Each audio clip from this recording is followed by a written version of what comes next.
The night does not belong to us. Not yet. There are 9 of them on the savannah. Men, women, children. Our direct ancestors, Homo sapiens, huddled near a rock outcropping under a moonless African sky 100,000 years ago. They have fire. They have tools chipped from stone. What they do not have is the one thing that would have made all the difference tonight. A leopard is close. 20 meters, maybe less. The young man at the edge of the group hears it, a low, guttural cough in the tall grass. And he needs to warn them. He needs to say, "The predator is coming from the east. Move west now, take the children first. If we face it with fire together, it may retreat." He needs to give them a plan, but he cannot say any of that. He opens his mouth.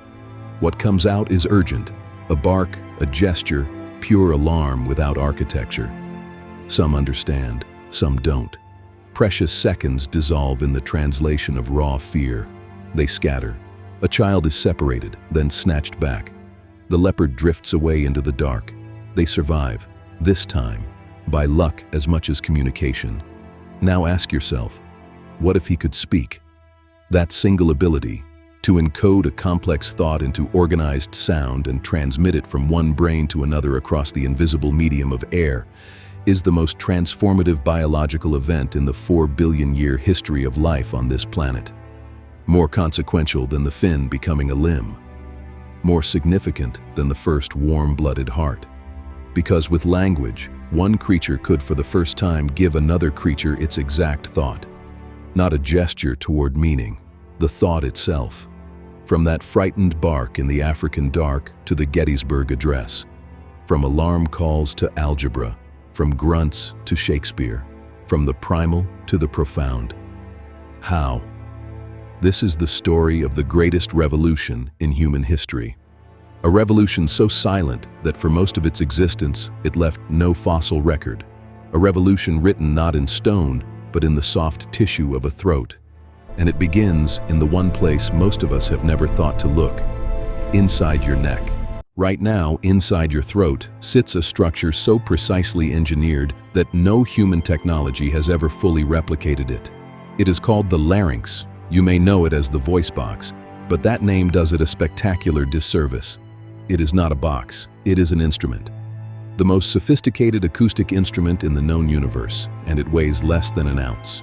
When you speak, you are performing one of the most neurologically complex acts a human being is capable of. In the fraction of a second it takes to say a single syllable, your brain fires cascades of signals across dozens of distinct neural regions. Your diaphragm contracts. Your larynx adjusts its tension to within fractions of a millimeter. Your tongue executes maneuvers of extraordinary speed and precision, moving to positions that distinguish thin from then, light from night, love from loathe. You do all of this without thinking. You have been doing it since you were 2 years old. Yes, that's It right. is, by any objective measure, a miracle so routine that we have forgotten to be astonished by it. Consider the chimpanzee. Of all creatures on this planet, the chimpanzee is our closest living relative. We share approximately 98.7% of our DNA with them, a genetic proximity more intimate than that between lions and tigers. We share their basic body plan, their social drives, their emotional architecture. Chimpanzees grieve. They form alliances. They demonstrate tool use, problem solving, even rudimentary empathy. And yet no chimpanzee has ever spoken a word. Not for lack of intelligence, not for lack of desire. Decades of scientific attempts to teach chimpanzees spoken language have ended, without exception, in the same place: failure. They fail because of anatomy. Here is the anatomical difference that changed everything. In chimpanzees, in every primate, in every mammal except adult humans, the larynx sits high in the throat, close to the back of the tongue. This high position allows them to breathe and swallow simultaneously. It's a sensible, efficient design, and it is precisely what makes speech impossible for them. Human infants are born with the larynx in this same high position. Watch a newborn nurse. They can drink and breathe at the same time, just like a chimp. But between the ages of roughly 2 and 4, something remarkable and irreversible happens. The human larynx descends. It drops several centimeters down the neck, creating a long, curved, resonating chamber above it called the pharynx, and that chamber is the secret weapon of human speech. Air flowing through this extended space can be shaped into an extraordinary range of vowel sounds, the ah, e, oo, and every gradation between them, sounds that are physically impossible for a chimpanzee to produce because their shorter, less curved pharynx simply cannot sculpt airflow that way. The descended larynx turned the human throat into a musical instrument of almost incomprehensible versatility. But evolution does not hand out gifts without extracting a toll. Because the human larynx sits so low, the airway and the food passage must cross each other in the throat. Every time you swallow, a flap of cartilage called the epiglottis must snap shut over your windpipe to keep food out of your lungs. It works beautifully, most of the time. But choking is a leading cause of accidental death in humans. No other primate faces this vulnerability to the same degree. The chimpanzee, with its high larynx and clean anatomical separation, can feast without fear. We traded safety for speech. And in the deep logic of evolution, that trade was not only worth it, it was the most consequential bargain in the history of animal life. But anatomy alone does not explain language. A parrot has a sophisticated vocal apparatus. A mockingbird can replicate the sounds of dozens of other species with stunning fidelity. Neither one writes poetry. For language, true language, not just vocalization, you need the brain to match the throat. And this is where one of the most extraordinary discoveries in modern genetics enters the story. In 1990, researchers at Oxford University began studying a remarkable British family, 3 generations of whom shared a severe and specific disorder. They had normal intelligence, normal hearing, normal social function. What they could not do was speak properly. Their speech was halting, labored, grammatically shattered. They struggled even to move their mouths and tongues in the sequential patterns that speech requires, as if the choreography of language had been erased from their motor programs. 14 affected family members across 3 generations. The same disorder, inherited with brutal consistency. It was clearly genetic.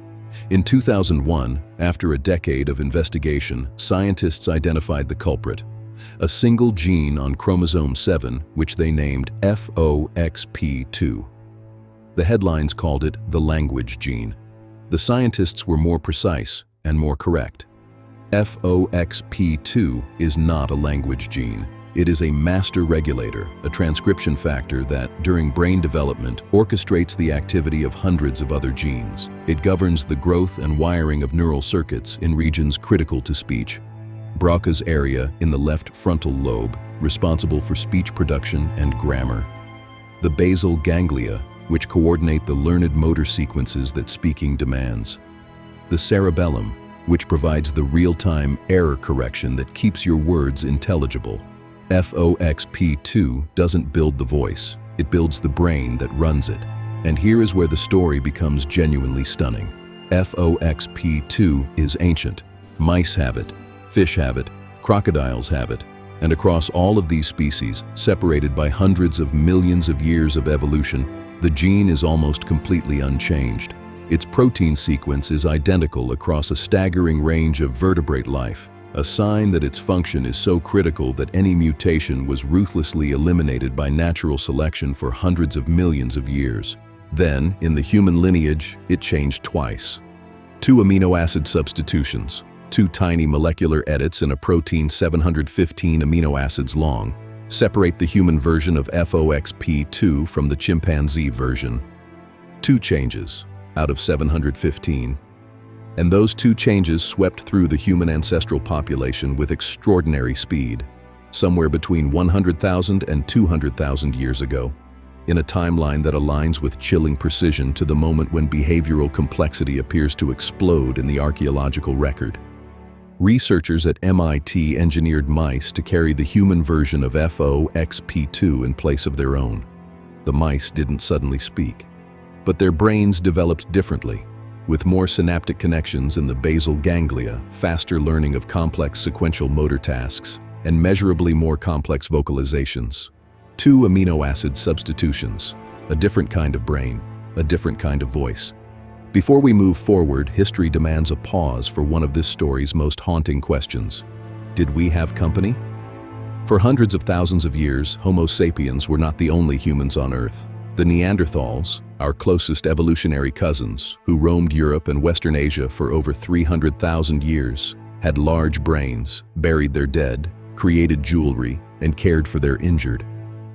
In 2007, when scientists sequenced the Neanderthal genome from 50,000-year-old bones, they found something that stopped the field cold. Neanderthals carried the same two human-specific FOXP2 mutations we do. The same gene, the same molecular fingerprint of the capacity for language. They also possessed a hyoid bone, the small horseshoe-shaped structure at the base of the tongue that anchors the muscles of speech. Virtually identical in shape to ours. The architecture was there. Many researchers now believe Neanderthals had some form of language. Perhaps differently structured, perhaps more limited, but real. And if so, somewhere in the cold forests of Ice Age Europe, two species of human being may have spoken to each other. The only moment in the history of life when language, our most singularly human possession, may have been shared between two distinct lineages. Two different minds, two different evolutionary trajectories, reaching across the void with words. And then one species disappeared, and the other was left alone with its voice. Forever. The descended larynx gave us the instrument. FOXP2 helped wire the brain to play it. But language does not live in the throat or in a single gene. It lives in a network, a vast distributed web of neural real estate that, when it functions, produces something we call speech, and when it is damaged, reveals with devastating clarity how many separate, intricately coordinated systems it takes to say a single meaningful sentence.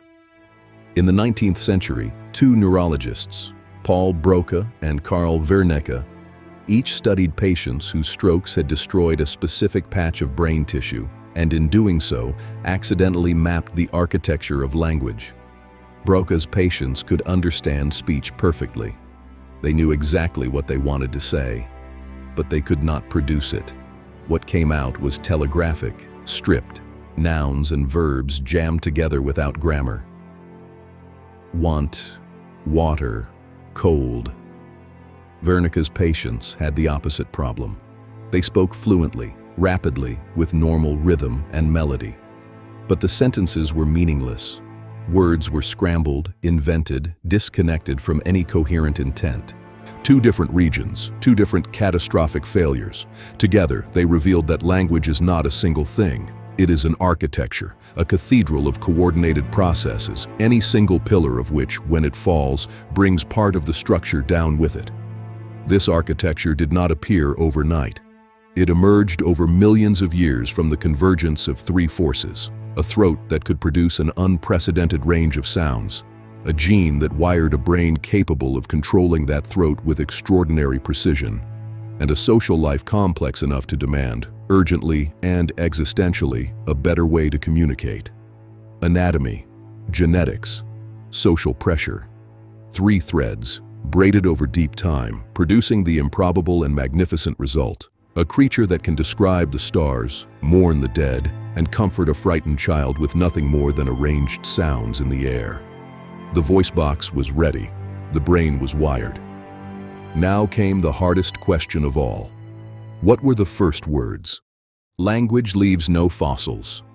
The first word dissolved into the air the moment it was spoken, somewhere between 50,000 and several 100,000 years ago, and vanished without a trace.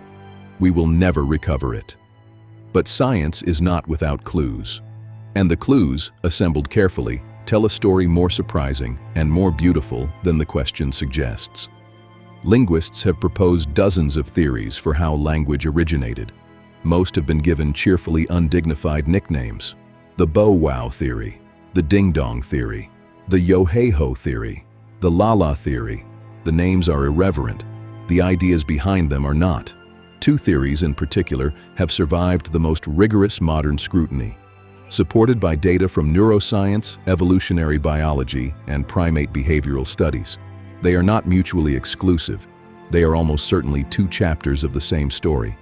The first is the theory of imitation. The second is the theory of touch. Say the word murmur aloud. Now listen to a stream, a low, continuous rush of water over smooth stones. The resemblance is not a coincidence. Murmur is an onomatopoeia, a word whose sound mimics the thing it describes. English is full of them. Buzz, hiss, crash, splash, whisper, roar. But the onomatopoeic principle runs deeper than a handful of vivid examples. It may be the original mechanism by which sound first became meaning. The onomatopoeic theory holds that the earliest words were acoustic impressions, deliberate imitations of the natural world. The crack of a branch, the bark of a predator, the splash of water, the buzz of insects over fruit. At first, these weren't words in the modern sense. They were vocal impressions pointing acoustically at a source. But something transformative happened when one of our ancestors used such a sound, not in response to its source, but in its absence, to refer to something not present, not yet happening, not in the room. That was the threshold. That was the moment when imitation became reference, and reference became the first word. Every parrot can imitate. Every mockingbird can reproduce the calls of dozens of other species with extraordinary fidelity. Neither one has ever used an imitated sound to warn a companion about a predator that isn't there yet. That specific capacity, to use a sound as a symbol for something absent, to transport meaning across time and space, is called symbolic displacement. And the gap between imitation and displacement is one of the deepest cognitive chasms in the history of animal life. The onomatopoeic theory proposes that the acoustic link between a sound and its source was the bridge across that chasm. The world was noisy. Language, in its earliest form, was listening. Modern research in phonosemantics, the study of sound and meaning, lends striking support to this idea. There is a famous psychological experiment. You are shown two shapes, one jagged and angular, one smooth and rounded, and asked to assign them two nonsense words, Kiki and Booba. 95% of people, across dozens of languages and cultures with no contact with each other, assign Kiki to the jagged shape and Booba to the rounded one. The sharp front-of-mouth consonants of Kiki feel angular. The rounded back-of-throat resonance of Booba feels smooth. Sound carries felt meaning, not arbitrary, assigned meaning, but embodied meaning. And this suggests that when our ancestors first reached for words, the sounds they chose were not entirely random. They were reaching for sounds that fit. But imitation cannot explain everything. It can explain buzz. It cannot explain love. It can explain crash. It cannot explain tomorrow. For the quiet and the abstract, we need the second theory. And it begins not with the ears, but with the hands. Primates groom each other. You have seen it. Two chimpanzees, one moving careful fingers through the other's fur, parting it, cleaning it, while the second sits with eyes half closed in a state of unmistakable contentment. This is not merely hygiene. Grooming is the social currency of primate life. It is how alliances are built, how trust is established, how status is negotiated, how comfort is communicated. A chimpanzee that grooms you is telling you something without words. I see you. I am here. You are safe with me. We are bonded. For most of the 60 million years of primate evolution, physical touch maintained the social fabric, and for small groups, it worked. But a critical threshold was approaching.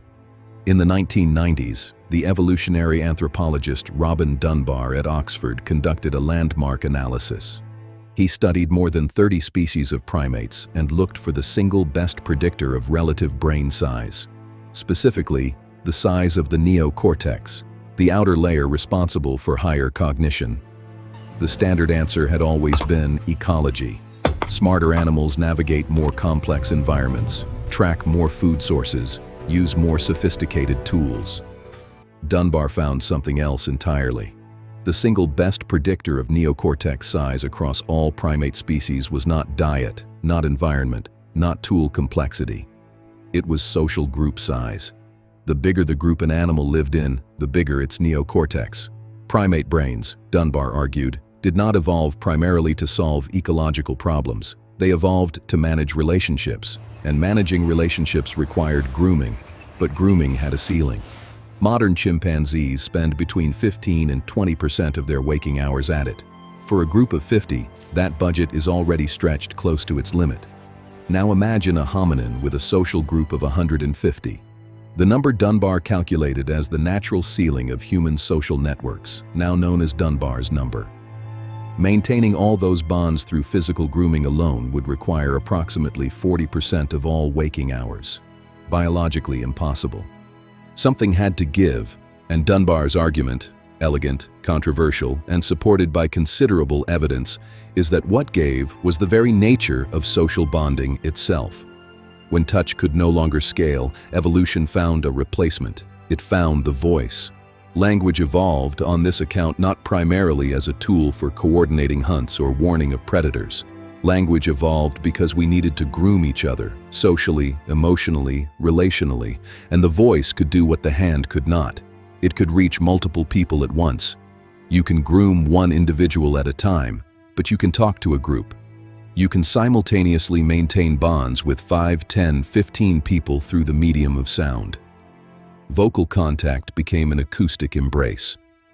This is why, when Dunbar and his colleagues studied modern human conversation across multiple cultures, cafeterias, bars, offices, sidewalks, approximately 65% of all talk turned out to be social in nature. Not information exchange, not problem solving, social bonding, talking about people, relationships, who did what to whom and why.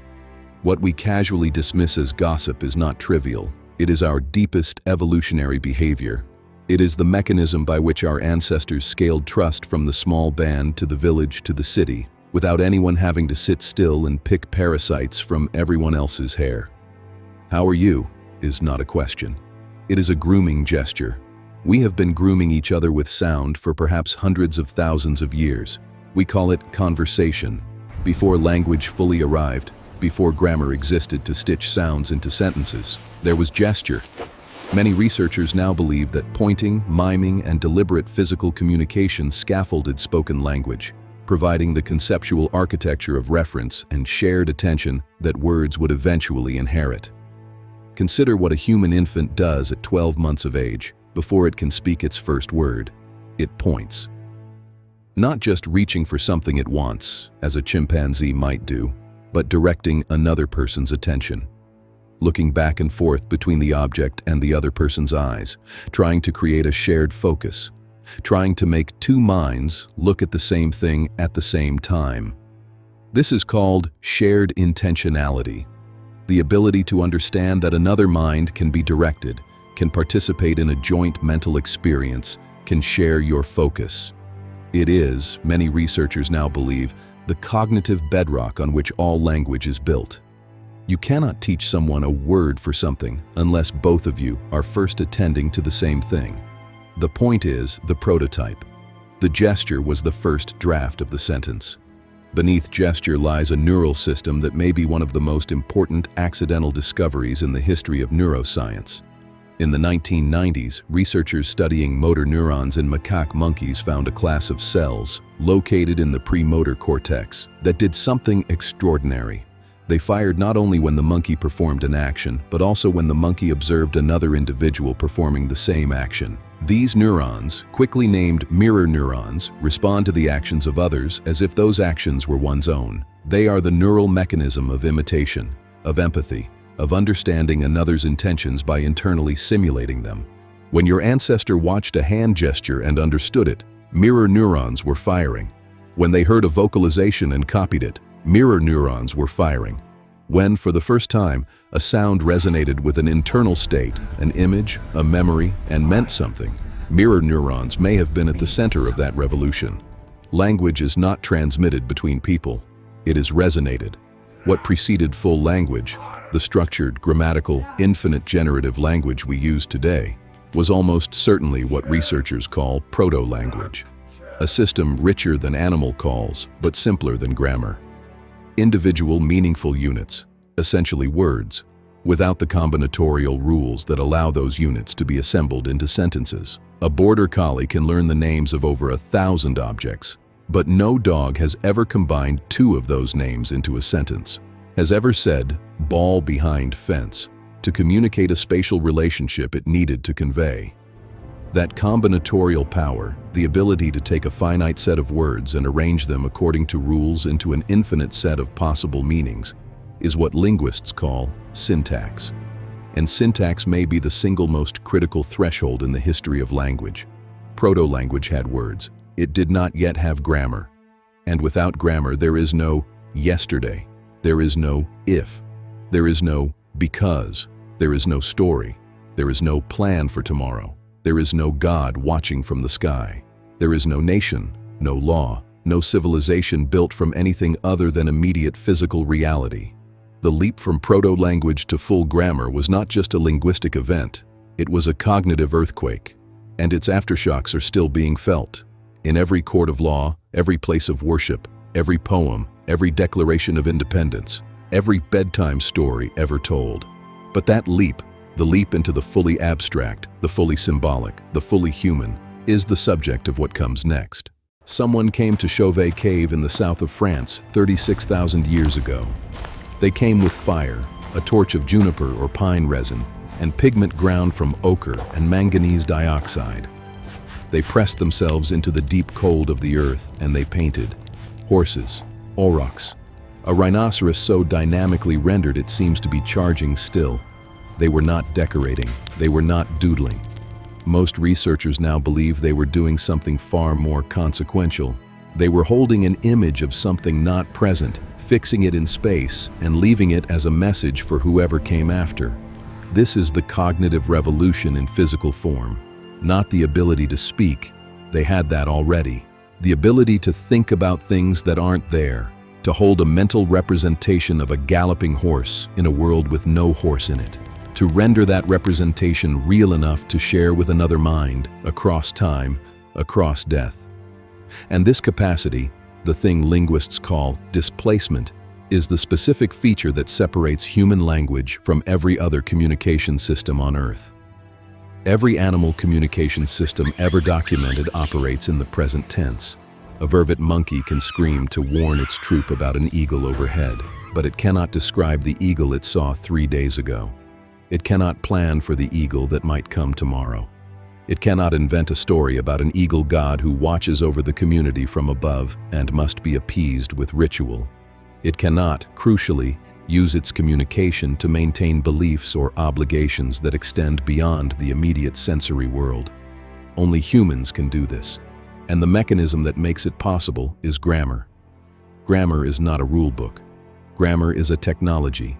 Specifically, a technology for managing time and space inside the mind. A single word, bird, lives in the present. It points at something.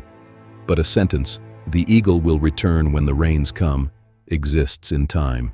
It reaches backward into memory and forward into anticipation simultaneously. It encodes not just an object but a relationship between that object and the world across an arc of time. To speak in the past tense, you must hold a memory of something no longer happening and mark it linguistically as finished. To speak in the future tense, you must hold a representation of something that has never happened and treat it as real enough to communicate about. To speak about things that don't exist at all, gods, justice, democracy, a debt owed, you must construct and share entire mental worlds that have no physical address. Grammar is how a biological brain escapes the prison of the present moment. And the brain region most responsible for this escape is one that neuroscientists once dismissed as irrelevant. For decades, brain imaging researchers noticed a puzzling network of regions that showed high activity, not when subjects were performing cognitive tasks, but when they were doing nothing, resting, mind-wandering, daydreaming. They called it the default mode network and considered it background noise. Then they looked more carefully and found something extraordinary. The default mode network is most intensely active during 3 specific mental states: remembering the past, imagining the future, and thinking about what other people are thinking. It is the brain's simulation engine, the biological hardware of displacement. And in humans, it is dramatically larger and more richly connected than in any other primate. This is the network that runs when you worry about a meeting tomorrow, or wonder whether a friend is angry with you, or lie awake reconstructing a conversation from last week. It is also, researchers now believe, the network most intimately bound to your sense of self. to the continuous narrative each of us maintains about who we are, where we came from, and where we are going. We are not merely animals that speak. We are animals that tell ourselves a story, constantly, about everything. But the simulation engine alone is not enough for language. It needs a counterpart, the ability to understand that other people's minds are running different simulations. This is called theory of mind, and it is one of the deepest cognitive divides between humans and every other species on Earth. The test for it is simple and devastating. Place two children in a room. Let one watch as a toy is hidden in a box. Send that child away. While they're gone, move the toy. Bring the child back.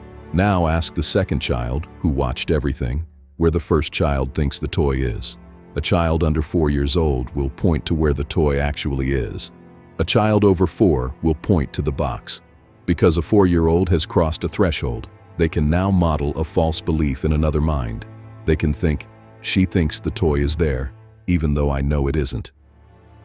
Two separate mental simulations, running simultaneously, one containing a truth and one containing an error, both tracked without confusion.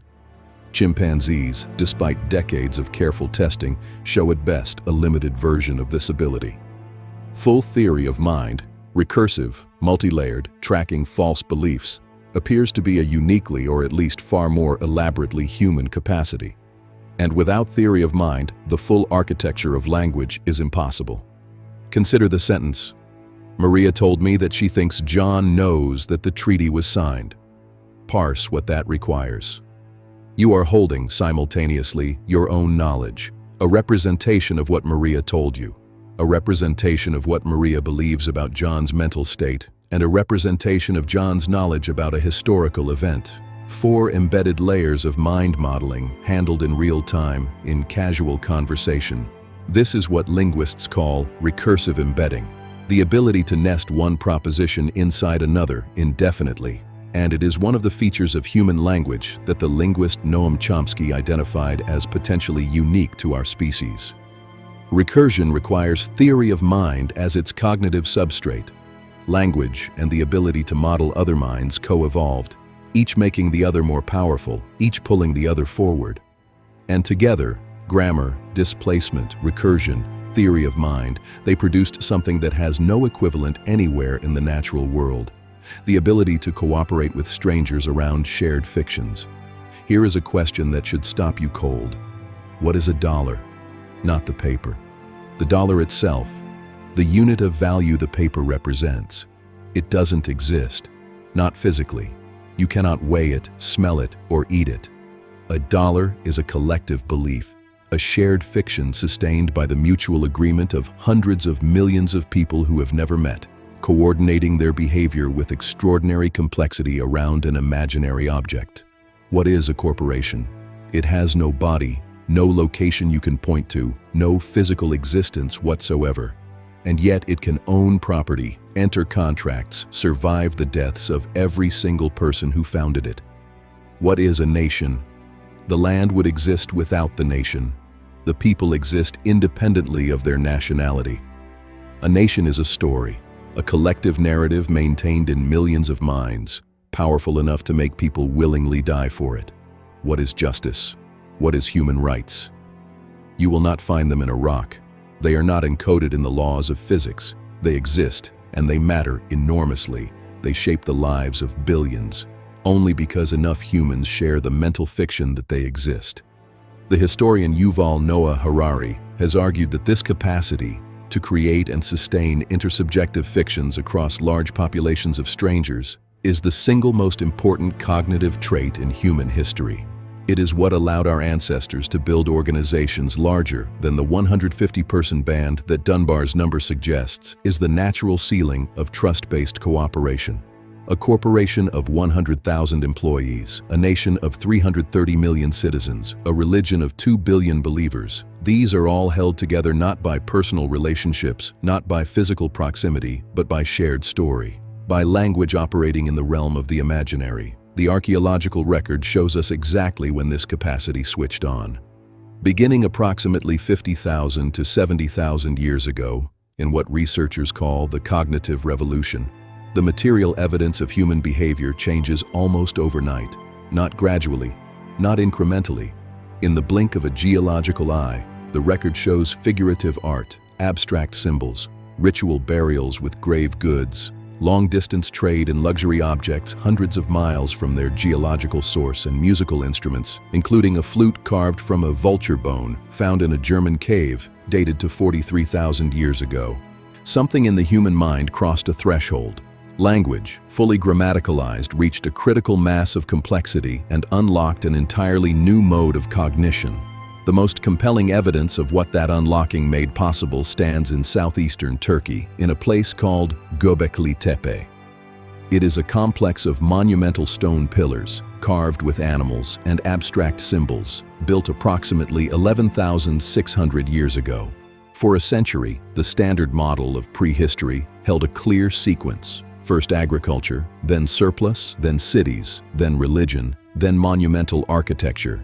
Göbekli Tepe destroyed that model. The people who built it were hunter-gatherers. They had no farms, no permanent settlements, no metal tools. Yet they organized what must have been thousands of people to quarry, transport, and erect limestone pillars weighing up to 20 tons. They did it for ritual, for the enactment of shared myth. The archaeologist Klaus Schmidt, who spent his career excavating the site, said it simply: "First came the temple, then came the city. The shared story came before the practical infrastructure. The myth came before the farm. Language, not food surplus, not engineering, not military force, was the original organizing technology of human civilization. And the language you speak doesn't merely enable your thoughts. In a measurable, documented way, it shapes them." The Sapir-Whorf hypothesis, that the structure of your language influences how you perceive and categorize reality, has been largely vindicated in its moderate form by modern cognitive science. Russian has two distinct words for light blue and dark blue, where English has one. In lab experiments, Russian speakers are measurably faster at distinguishing those shades because their language draws a boundary that English leaves blurred. The Gugu Yimithir people of Northern Australia have no words for left and right. They navigate entirely in absolute compass directions. There's an ant on your southeast leg, and as a result, they maintain a constant automatic awareness of cardinal direction that most Westerners simply do not possess. Their language demands a specific kind of geographic consciousness, and their cognition delivers it. Language doesn't build the walls of the mind, but it furnishes every room. The world that language made was a place of meaning, a place where the dead could speak to the living through marks on stone, where a god could speak from the sky and be heard, where a poem written 2,000 years ago in a language no one speaks anymore can still move a living person to tears.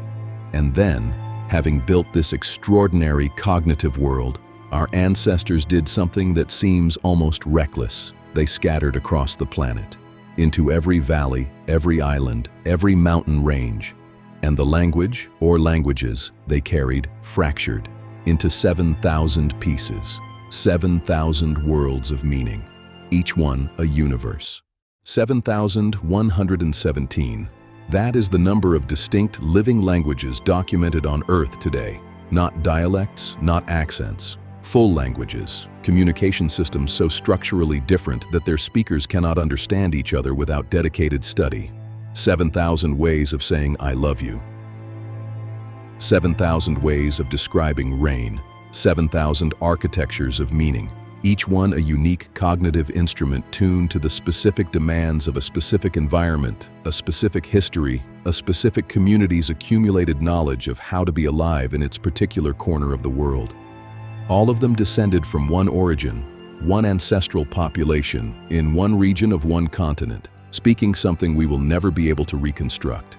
How? Languages, like species, evolve. They are born, they change, they branch, they merge, they go extinct. And just as biologists reconstruct the family tree of life from shared genetic sequences, linguists reconstruct the family tree of languages from shared structural features, sound correspondences, grammatical patterns, core vocabulary that resists borrowing across the centuries. The founding insight of this science arrived in 1786, when a British judge named Sir William Jones stationed in Calcutta and studying Sanskrit for legal purposes, noticed something that should have been impossible. Sanskrit, the ancient sacred language of India, a civilization geographically and culturally remote from Europe, bore systematic structural resemblances to Latin and Greek, not in borrowed words, in its deepest bones. Father in Sanskrit, Peter; in Latin, pater; in Greek, pater; mother, Sanskrit, mater; Latin mater, Greek meter. 3. Sanskrit, tre; Latin tres; Greek tres. The resemblances are too systematic, too deeply embedded in core vocabulary, too phonologically regular to be coincidental. There was only one explanation. These languages, and Sanskrit, Greek, Latin, Celtic, Germanic, Persian, and dozens more, all descended from a common ancestor, a parent language, a language that no longer existed, a language that no one alive had ever spoken. We call it today Proto-Indo-European, and we have reconstructed fragments of it. Its speakers, almost certainly a population of pastoral nomads on the Eurasian steppe, in what is today Ukraine and Kazakhstan around 4,500 BCE, had a word for sky, something like Daius, an echo that survives in Zeus, the Latin deus, the Sanskrit diva, and the English word deity. They had a word for wheel, which tells us they had the wheel, making them among the first people on earth to possess it. They had words for cattle, for dairy, for horse, and those horses gave them the mobility to spread their language across an entire continent over 3,000 years, until their linguistic descendants were speaking from Iceland to the Indian subcontinent. When you say mother, you are using a root that has been spoken by human mouths in recognizable form for at least 6,000 years. You are the last link in a chain of voices stretching back to the steppe. What turns one language into two is a single mechanism: separation. When a community divides, through migration, through a mountain range, through the fracturing of a social group, the two resulting populations continue to change. But they change independently. Different sound shifts, different new words for new local realities, different grammatical innovations. After a few generations, the two varieties are recognizably different. After a few centuries, they require effort to bridge. After a millennium, they are mutually unintelligible. One language has become two. This process, called divergence, has been repeating without pause for as long as humans have been mobile. And humans have always been mobile. Out of Africa, across the Arabian Peninsula, through the corridors of Central Asia, into Europe, across the Bering Land Bridge into the Americas, over open ocean in outrigger canoes to the most remote islands of the Pacific. Every migration was a potential divergence. Every mountain range was a possible linguistic boundary. 7,000 languages are the accumulated footprints of every journey our species ever made. Nowhere on Earth makes this more viscerally clear than Papua New Guinea, a country the size of California with a population of 10 million people and 840 distinct languages. 12% of all human languages in one country. In the extreme terrain of the Papuan Highlands, communities separated by 20 miles of near vertical mountain walls and dense forest have lived in effective isolation for tens of thousands of years. Neighboring villages may share trade goods and intermarriage, but speak languages as different from each other as English is from Mandarin. The mountains were the ultimate isolation engine. Each valley received its founding population, the mountains closed behind them, and in that sealed vessel of geographic separation, language evolved independently for 50 millennia. Many of the languages spoken there belong to families with no known relatives anywhere on Earth. Language isolates, stranded in time, bearing no detectable genealogical relationship to any other tongue. They are windows into a pre-agricultural world that has otherwise been entirely erased. The most famous language isolate in the Western world is Basque, spoken today by roughly 750,000 people in the Pyrenees Mountains between northern Spain and southwestern France. Linguists have spent 2 centuries searching for its relatives. They have compared it systematically to every known language family on Earth. Every comparison has failed. Basque stands alone. Its grammar is so structurally unlike Indo-European languages that learning it feels to English or Spanish speakers like rewiring the cognitive operating system. and its vocabulary contains traces of extraordinary antiquity. The Basque word for ceiling, sabai, is etymologically related to the word for cave, suggesting the word was coined at a time when the ceiling of a human dwelling literally was the ceiling of a cave.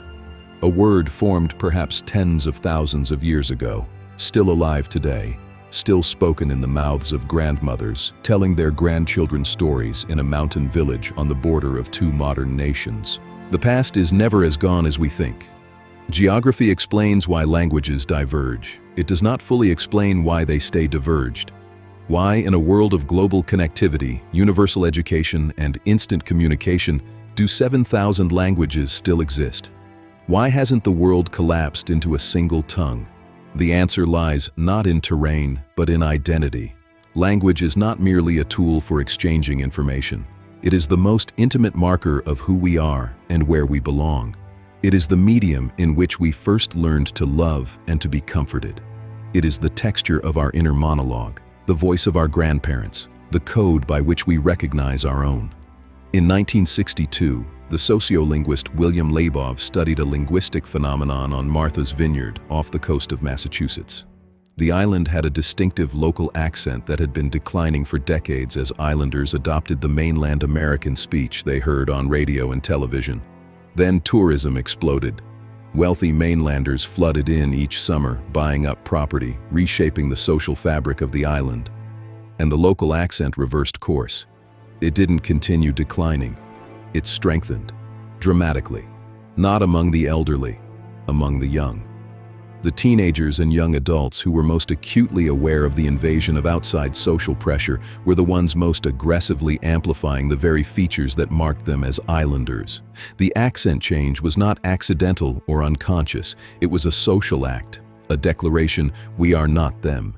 This is our island. This is our voice. Language is a flag, a weapon, a form of resistance. And this dynamic, using linguistic difference to mark social difference, to assert identity, to draw the boundary between us and them, has been operating in human communities for as long as we have had language to weaponize. It is one of the engines that maintains linguistic diversity, even as the physical barriers between communities erode. The flip side of that identity function is one of the darkest chapters in the history of language. Throughout the colonial era, the suppression of indigenous languages was among the most efficient tools of cultural destruction ever deployed. In the residential schools of Canada and the United States, Indigenous children were taken from their families and beaten for speaking their mother tongues, the explicit official goal being to eradicate Native identity by eradicating Native language. In Franco's Spain, the Catalan, Basque, and Galician languages were banned in public. In colonial settings across Africa, Asia, and the Americas, native speakers were forced to conduct their lives in the language of the occupier or be shut out of education, commerce, and law. These were not incidental policies, they were attempts at cognitive colonization, because to destroy a language is not merely to remove a communication tool, it is to sever a community from the specific way of knowing the world that the language carries. When Tevfik Esenç, the last speaker of Ubykh, a language of the Northwest Caucasus with 84 consonants, more than any other documented language on Earth, died in Turkey in 1992, a sound system of astonishing complexity that had evolved over thousands of years became permanently unreachable. The pharmacological knowledge encoded in the indigenous languages of the Amazon, centuries of careful empirical observation about thousands of plant species stored in vocabulary and cultural practice, cannot be translated into English or Spanish when those languages die. It disappears. The navigational knowledge of Pacific Islander languages, the ability to read wave patterns, star positions, and ocean swells without instruments, encoded in words and taught through practice, is not transferable on demand. These are not just languages dying, they are ways of knowing, irreversibly extinguished. Every 2 weeks, somewhere on Earth, a language dies. Of the 7,117 living languages documented today, approximately 40% are considered endangered. If current trends hold, the linguistic diversity of our species, built over 50,000 years, could be reduced by more than half within a century. But language has one defense against death that nothing else in nature possesses: Writing, the most powerful memory technology our species has ever built. The oldest writing on Earth is not a poem. It is not a prayer. It is a tax record. A clay tablet from the ancient city of Uruk in Mesopotamia, dated to approximately 3200 BCE, recording barley received over 37 months, signed by someone named Kushim. Writing was invented by accountants, not artists. It arose independently in at least 5 separate civilizations: Mesopotamia, Egypt, the Indus Valley, China, Mesoamerica, across 4,000 years of history. And in every case, it began not with the needs of the spirit, but with the needs of the ledger. With the problem of keeping track of grain and cattle and labor in communities that had grown too large for human memory alone. But the accountants quickly discovered that the technology could do something far more consequential than record grain. It could make language permanent. It could free thought from the prison of the present moment. It could give spoken words a body, a physical form that could travel without its speaker, endure without its community, survive the death of every person who had ever known the ideas inscribed on it. The love poetry of Sappho, written on the island of Lesbos in the 7th century BCE, was burned, shredded, and scattered. Fragments survived in Egyptian rubbish heaps by chance alone. And those fragments, 27 centuries later, can still move a reader to tears. Writing gave our species an external memory, the ability to talk not just to our contemporaries, but to our descendants. The ability, in the deepest possible sense, to communicate across death. One language at its origin, 7,000 branches across 50,000 years of migration and identity and isolation and survival. And now, standing at the edge of the next threshold, those 7,000 voices are facing a transformation more radical than anything since the descent of the larynx itself. In the winter of 2022, a research organization released a system that could hold a conversation. This had been attempted before: chatbots, voice assistants, scripted responders. This was categorically different. Trained on hundreds of billions of words of human text, having consumed the written output of our entire civilization the way a whale consumes krill and filtered it through layers of mathematical transformation of staggering complexity, this system could not only respond, it could reason, argue, explain, create, write a sonnet, debug software, summarize a scientific paper, draft a legal brief, comfort a grieving person in words that felt, to the person being comforted, like genuine care. Within weeks of its release, over 100 million people had used it. The fastest technology adoption in recorded human history. And the question it raised is not technical. It is the oldest question in this documentary. When a system produces language, fluent, contextually precise, emotionally resonant language, without a throat, without a childhood, without the memory of a mother's voice or the fear of death, what, exactly, is language? These systems, the large language models that now run beneath the surface of our digital world, are, in technical terms, pattern completion engines. They were trained to predict what word most plausibly follows another, given context. That description sounds modest. It is not. Because language is so deeply structured, so tightly woven with the patterns of human reasoning and social interaction, that a system that learns to predict language with sufficient accuracy has learned something profound about the mind that generates it. Not everything, but enough to be useful, enough to be startling, enough to have prompted in careful thinkers across every discipline a wholesale re-examination of what language is, what thought is, and what, if anything, separates the two. Noam Chomsky, who spent his career arguing that human language rests on an innate and biologically unique cognitive architecture, looked at large language models and dismissed them as sophisticated autocomplete, statistical mimics that produce language without understanding it or meaning it. Other researchers are not so sure. They note that human children also learn language from statistical patterns in the linguistic input they receive.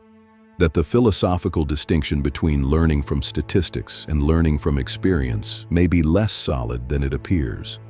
That the question of whether a system truly understands language may be unanswerable, because we do not yet fully understand what understanding is.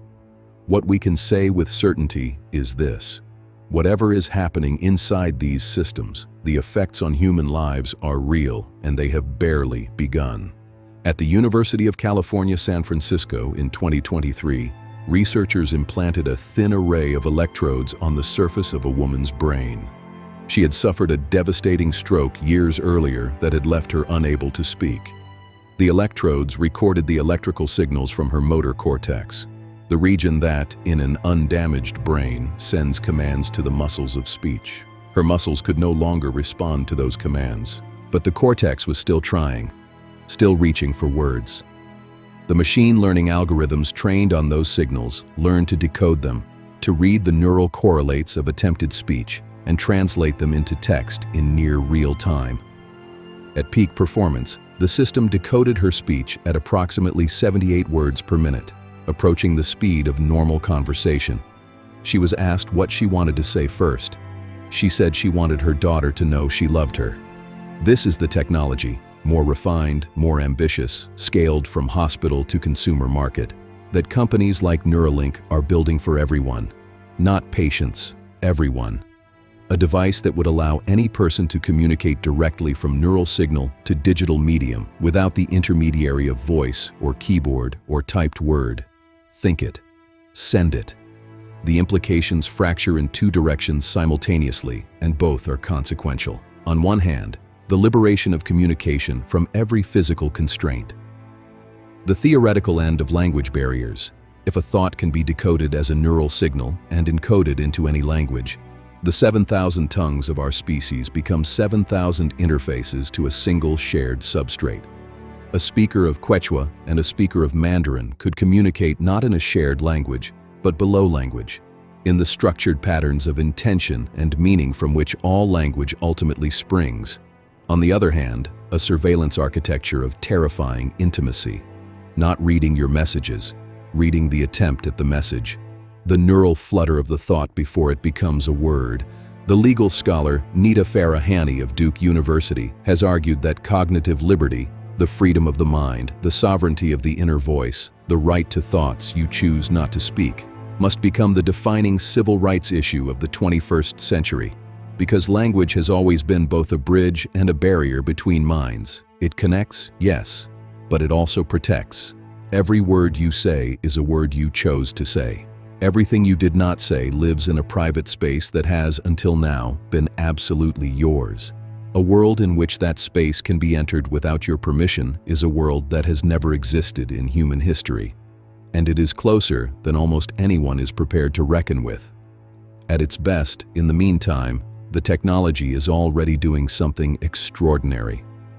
In a medical clinic in rural Guatemala, a Mayan doctor trained in the capital is speaking with an elderly patient who speaks only ma'am, an indigenous Mayan language. Between them, a tablet with a real-time translation application. The doctor speaks in Spanish. The tablet speaks in ma'am. The patient responds. The tablet speaks in Spanish. They are communicating. Fully. The man is in his 80s. He has never before spoken to a doctor who could understand him, not once in his life. A machine learned to carry his words across a linguistic wall that his society had maintained for 500 years.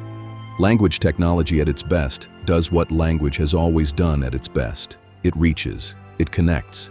It says, I hear you, I am trying to understand. Now we return one final time to where we began. 100,000 years ago, in the African dark, a young man opened his mouth. He had no words. He had only the urgent need to be understood, the oldest, most human need there is. He could not say, the predator is coming from the east. He could not give his group a plan. He could communicate alarm, but not architecture. And in that gap, in that vast silence between what he felt and what he could transmit, our species was still incomplete. We did not simply acquire language in the years that followed. We became language. The descended larynx gave us the instrument. 2 amino acid substitutions and a master regulatory gene wired the brain to play it.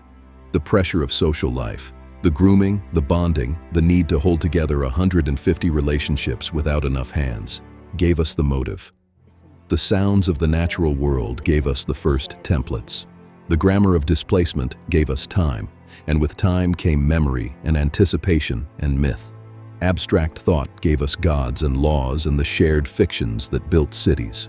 Migration and identity gave us 7,000 distinct linguistic universes. Writing gave us the ability to speak across death itself. And now we are building systems that can speak without being alive, and developing interfaces that may one day read the mind before it opens its mouth. Every one of these developments is the continuation of the same story. The story of a species that refused to accept the silence between minds, that kept finding new ways, biological, cultural, technological, to bridge it, that paid extraordinary prices for the ability to speak, a vulnerable throat, the paradox of a language powerful enough to comfort a child and mobilize a genocide in the same breath, the moral weight of every word that was ever used as a weapon. We paid every one of those prices. We are still paying them. Language has built everything we are. Every city, every law, every symphony, every scientific theory, every prayer, every declaration of love ever uttered has been made of organized air moving through a descended larynx into the waiting mind of another person. Use it. Tell your story. Because the silence that came before language lasted 4 billion years. And you only get a few decades with the word.